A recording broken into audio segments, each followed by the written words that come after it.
एक सरसब्ज और खूबसूरत गांव में एक प्यारा सा बैंगन और एक लंबी खूबसूरत गाजर रहते थे। बैंगन बहुत मजाहिया था। वो हर वक्त हंसता रहता था और दूसरों को भी हंसाता था। गाजर बहुत अक्लमंद और नरम दिल थी। दोनों की दोस्ती पूरे गांव में मशहूर थी। लोग कहते थे, अगर दोस्ती देखनी हो तो बैंगन और गाजर जैसी देखो। हर सुबह सूरज निकलते ही दोनों अपनी छोटी सी टोकरियां उठाते और बाजार की तरफ रवाना हो जाते। रास्ते में चिड़ियां चहचहातीं, ठंडी हवा चलती और दोनों खूब बातें करते।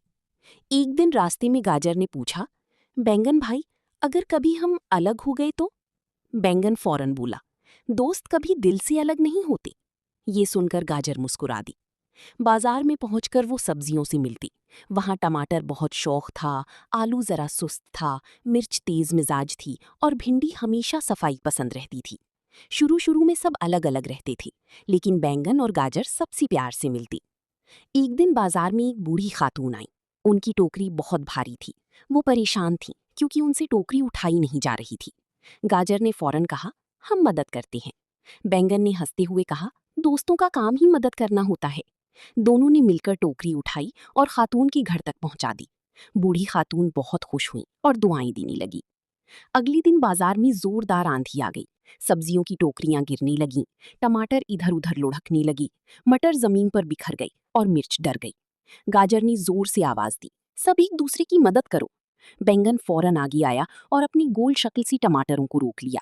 आलू ने भारी टोकरी सीधी की, भिंडी ने गिरे हुए मटर जमा किए और मिर्च ने सबको आवाजें देकर इकट्ठा किया।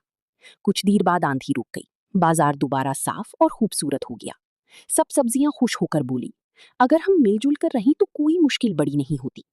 उस दिन के बाद सब सब्जियां दोस्त बन गई। अब वो रोज इकट्ठे बैठती, हंसी मजाक करती और एक दूसरे की मदद करती। बाजार पहले से ज्यादा खुशगवार हो गया था। एक शाम जब सूरज गुरूब हो रहा था तो गाजर ने कहा, बैंगन भाई, आज मुझे समझ आया कि दोस्ती सिर्फ बातों से नहीं बल्कि अच्छी कामों से मजबूत होती है। बैंगन मुस्कुराकर बोला, और जो दोस्त दूसरों की मदद करें वो सबकी दिल जीत लेते हैं। कहानी का सबक, दोस्ती, मोहब्बत और एक दूसरे की मदद करने से जिंदगी खूबसूरत बन जाती है। बच्चों, बैंगन और गाजर की प्यारी कहानी आपको कैसी लगी? अगर अच्छी लगी तो जोर जोर से तालियां बजा दो। प्यारी दोस्ती अच्छी लगी तो हमारे चैनल को लाइक और सब्सक्राइब जरूर करें। गाजर और बैंगन फिर आएंगे नई मजेदार कहानी के साथ।